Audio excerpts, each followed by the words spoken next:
Sa ibang balita, pinayagan na ng Korte Suprema na uupo bilang Presidential Electoral Tribunal ang pagsasagawa ng stripping activity sa lahat ng mga vote counting machine na sakop ng election protest ni dating Senador Bongbong Marcos laban kay Vice President Leni Robredo.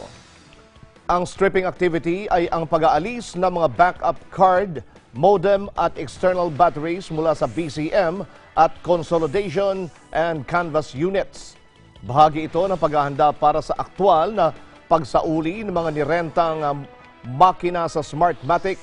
Sa resolusyon ng Korte Suprema, iniutos nito sa COMELEC na madaliin ang pagsasagawa ng stripping activities. Inatasan din ng PET ang COMELEC na payagan ng mga partido at kinatawan ng PET na mag-obserba at magkomento sa pagsasagawa ng stripping activity. Inaprubahan din ng PET ang pagdaraos ng preliminary discussion sa pagitan ng COMELEC at mga abogado at watcher ng mga partido sa kaso para sa panuntunang ipatutupad sa pagsasagawa ng nasabing proseso. Kasama na ang ocular inspection sa warehouse ng COMELEC sa Santa Rosa, Laguna kung saan gagawin ang stripping activity.